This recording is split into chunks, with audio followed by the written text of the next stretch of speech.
My name is Bethany Shaw, and for the longest time, my world was a tapestry woven from the ancient stones and rolling fells of Stonewater, Cumbria. I was 28, and every breath I took felt connected to the very soil beneath my feet. My passion wasn't just a hobby, it was a calling.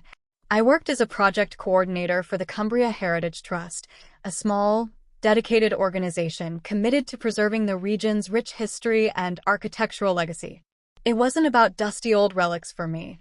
It was about ensuring that the stories carved into the very landscape continued to resonate for generations to come. Stonewater was more than just a place to live. It was a character in itself. The air carried the scent of damp earth and distant sheep. The stone cottages huddled together as if for warmth, and the distant calls of curlews echoed across the valley. It was a community built on centuries of shared history, where everyone knew everyone, and trust was the bedrock of our relationships. I found solace in its quiet strength, its unwavering connection to the past, and I dreamed of contributing something truly meaningful to its future.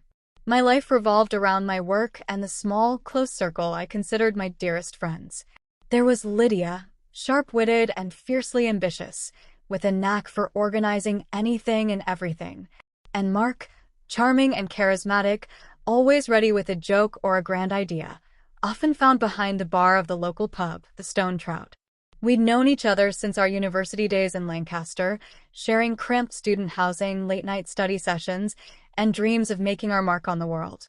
After graduation, we'd all gravitated back to Cumbria, drawn by its magnetic pull, and settled into our respective lives. Lydia had started her own event management business, Mark worked at the Stone Trout and dabbled in local tourism initiatives, and I, of course, dedicated myself to heritage preservation. We were a trio, or so I believed. We'd celebrate every minor victory, commiserate over every setback, and spend long Sunday afternoons rambling across the fells, sharing our aspirations. I trusted them implicitly, sharing my most ambitious ideas, my vulnerabilities, and my hopes. They were my confidants, my chosen family. Looking back, I see now that the cracks were always there, subtle hairline fractures I chose to ignore, disguised as playful banter or constructive criticism. Lydia's competitiveness, Mark's subtle need to be the center of attention. I rationalized it away, convinced it was just part of their personalities, nothing malicious. The opportunity that arrived felt like a gift from the universe, a chance to pour all my love for Stonewater into a single, transformative project. The old Dunning Mill, a massive, decaying stone structure that had once been the beating heart of our industrial past, stood vacant and forgotten on the outskirts of town. It was an eyesore to some, but to me, it was a sleeping giant, waiting to be reawakened. The Cumbria Heritage Trust had been granted a significant heritage lottery fund, and the local council had put out a call for proposals to revitalize the mill complex, transforming it into a vibrant community hub, an arts center, a local produce market, workshops for artisans, and a dedicated history exhibition space. I poured my heart and soul into the initial concept.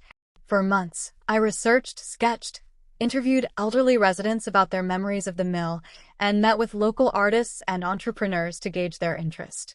My proposal wasn't just a blueprint. It was a narrative, a vision of Stonewater's past weaving seamlessly into its future. I spent countless late nights in my small cottage, surrounded by books and historical documents, the smell of old paper filling the air. This was it, I thought. This was my legacy, my contribution to the place I loved so dearly. Bethany, you're practically living in that mill, aren't you? Lydia had said, her voice laced with what I then took for amusement. Don't forget the rest of us exist. I laughed it off. Hard not to, with how much you two badger me about deadlines. Mark would often join in. She's going to turn into a dusty old archivist, I swear. All work and no play makes Bethany a very dull girl. They had offered to help. Lydia, with her organizational skills, volunteered to help structure my presentation materials. Mark, with his charm, offered to help me network with key council members and potential investors. I welcomed their involvement, genuinely believing we were a team. We met frequently at the Stone Trout, spreading blueprints and concept sketches across a sticky wooden table, the aroma of stale ale and pub food mingling with the scent of fresh ink. You know, your historical research is brilliant, Bethany, truly. Lydia had said one evening, poring over my meticulously crafted timelines. But sometimes, perhaps you get a little bogged down in the details. The council needs something punchy, something that really sells the future. Mark nodded in agreement. She's right. People want to see the shiny new community center, not just how the mill used to grind grain. We need to focus on the economic benefits, the buzz it'll create. I listened, absorbing their feedback. I believed they were helping me refine my vision, making it more palatable for a broader audience. I started to adjust my focus, incorporating more projections for foot traffic and tourist revenue, while still trying to retain the historical integrity that was so crucial to me.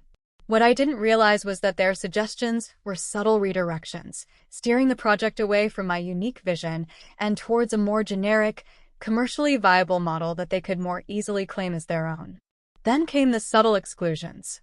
Meetings I wasn't informed about until after the fact. Oh, we just had a quick chat with Counselor Davies. Didn't want to bother you with the logistics, Bethany. You're so busy with the core research. Or, Mark and I were just at the mill, sizing up the internal spaces for potential vendors. We'll tell you all about it later. I'd brush it off, attributing it to their efficiency, to them taking the load off my already full plate. I was too engrossed in the grand vision to notice the small snips at the threads of my involvement. Word began to filter back to me, too. A casual comment from a local shopkeeper, Mrs. Higgins, whose family had lived in Stonewater for generations. Heard Lydia and Mark are really pushing that mill project through. Good on them, such go-getters. Or a fleeting look of sympathy from a fellow trust member.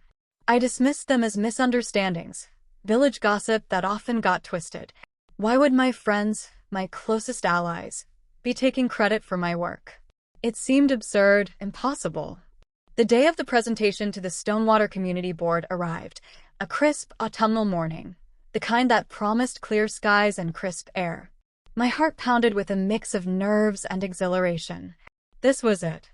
Years of dedication, months of intense work, culminating in this moment. I arrived at the old town hall, carrying my presentation slides, my detailed plans, and my well-rehearsed speech. Lydia and Mark were already there, chatting animatedly with board members, their smiles wide and confident. They looked like the perfect team. Bethany, you're here, Lydia exclaimed, giving me a quick, almost perfunctory hug. We've just been discussing some last-minute tweaks with Mr. Davies. Just wanted to make sure everything was aligned.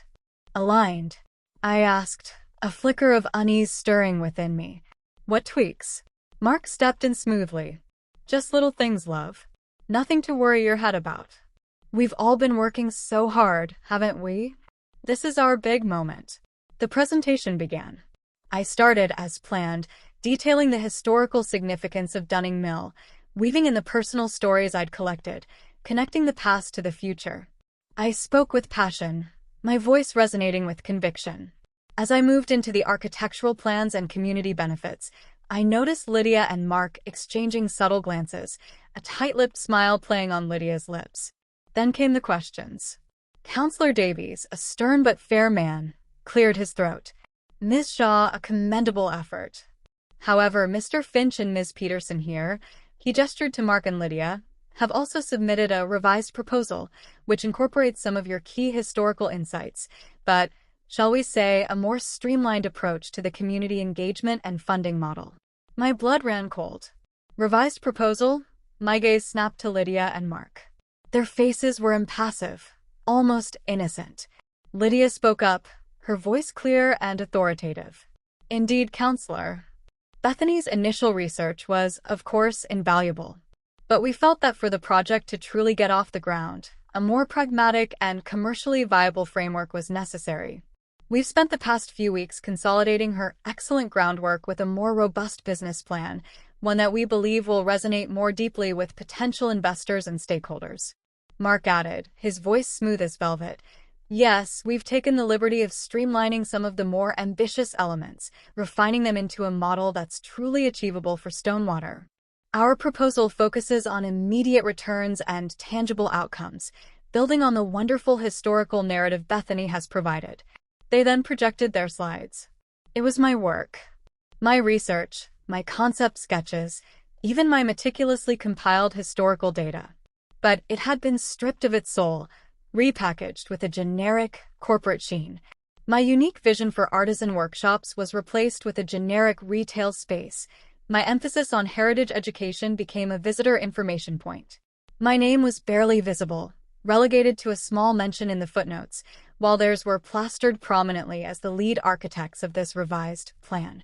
During my presentation, when I tried to elaborate on a specific historical detail or an unconventional design choice, Mark would interject, subtly correcting me or offering a more practical alternative that contradicted my original point. Actually, Bethany, I believe we decided to pivot on that particular feature to ensure broader accessibility, didn't we? For the sake of the budget, of course. Lydia would nod sagely, her expression conveying a sense of polite disagreement. They weren't overtly attacking me, but they were expertly chipping away at my authority, making me seem disorganized, out of sync with my own team, and even a little naive. I felt a cold dread creep through my veins. It wasn't just a revised proposal. It was a brazen hijacking. They weren't collaborating. They were stealing. They were deliberately undermining my credibility in front of the most influential people in Stonewater, twisting my passion into something that looked like a lack of practical sense. I stammered through the rest of my presentation, my voice wavering, my confidence shattered. Every word I spoke felt like a lie, a betrayal of my own integrity. When the board announced their decision, it was swift and devastating.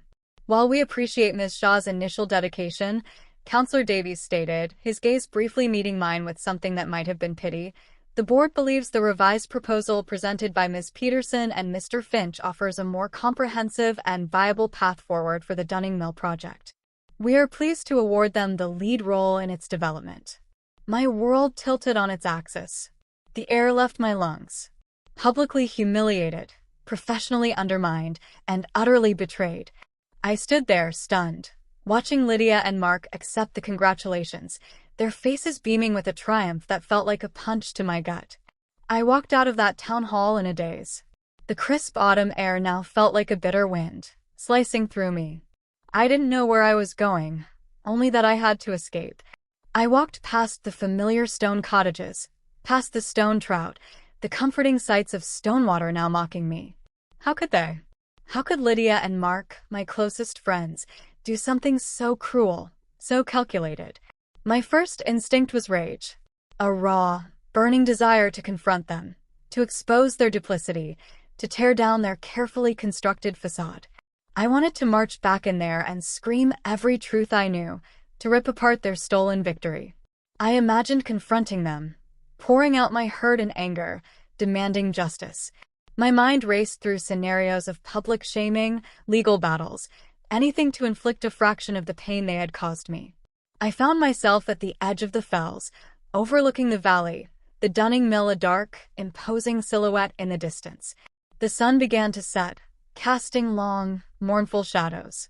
My anger began to recede, replaced by a suffocating wave of despair. I felt hollowed out, empty. Everything I had worked for, everything I had believed in, had been twisted and taken. But as the last rays of sun dipped below the horizon, a different kind of thought, quiet and insidious, began to form. What would I gain by fighting them directly? More pain, more public spectacle, more energy poured into a conflict that would only drag me down to their level. They had already shown their true colors, manipulative, greedy, willing to betray those closest to them for personal gain. If I engaged, I would be tethered to their negativity, constantly reacting to their moves, allowing them to dictate my emotional state. I remembered a conversation I'd had with my grandmother years ago, when I was a teenager nursing a heartbreak. She'd said, "Sometimes, lass, the best revenge is to live well. To build your own garden so beautiful, you don't even notice the weeds in theirs." The words resonated now with a profound, almost spiritual clarity. Lydia and Mark had built their success on deceit and stolen ambition. That foundation, I realized, was inherently unstable. Their victory was tainted, born from a desire to overshadow rather than to truly create. Their envy, their need to compete, their willingness to sacrifice integrity for a fleeting win, these weren't strengths. They were their deepest flaws, their self-destructive tendencies waiting to unravel. A strange sense of calm settled over me.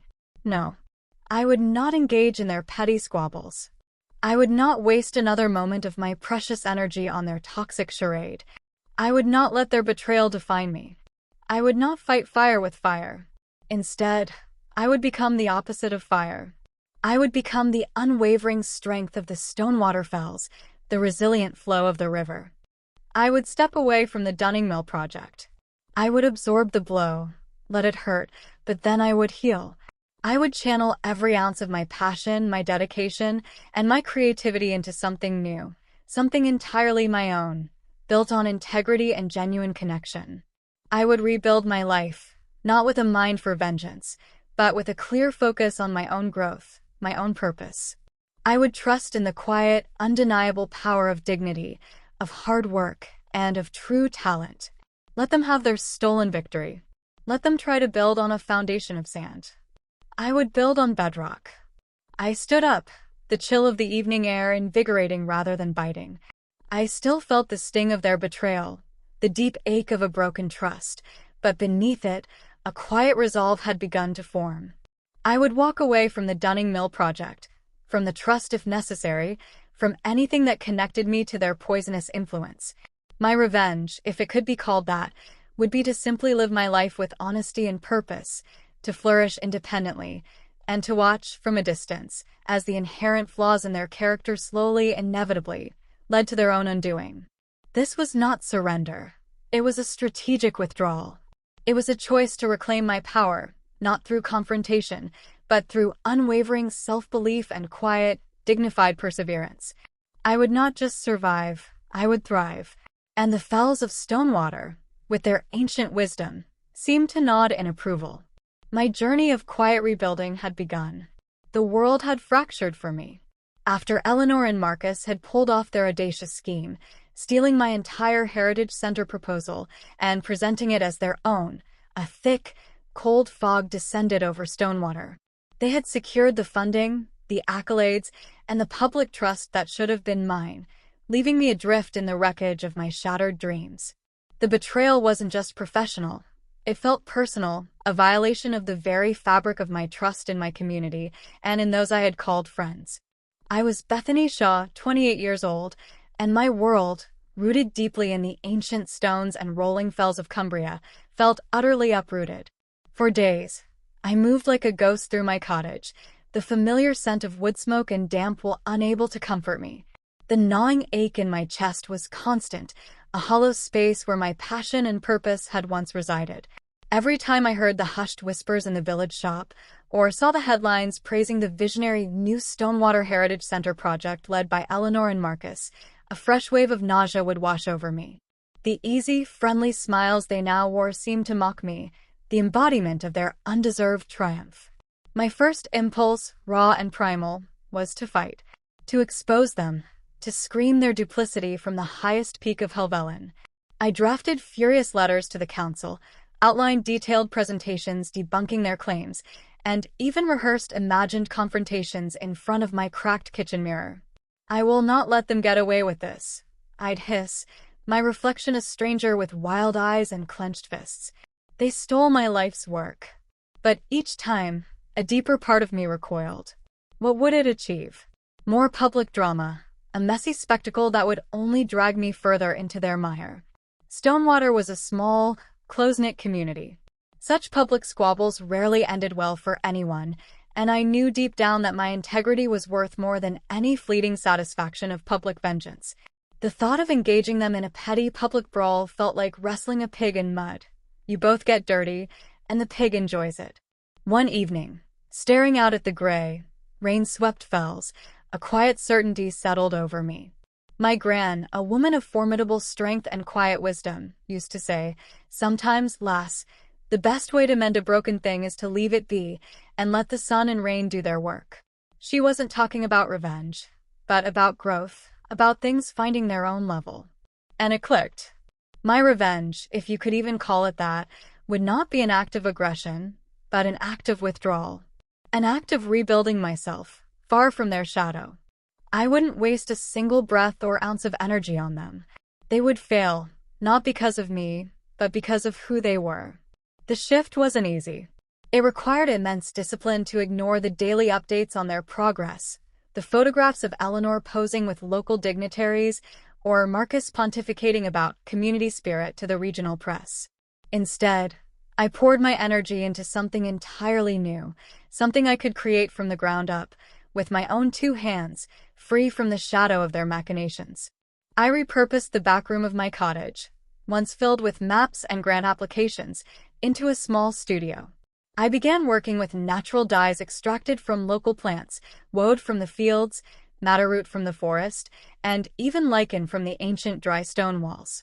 I started crafting bespoke textiles, delicate scarves, throws, and tapestries, imbued with the colors and textures of the Cumbrian landscape I loved so dearly. It was slow, painstaking work, requiring patience and precision.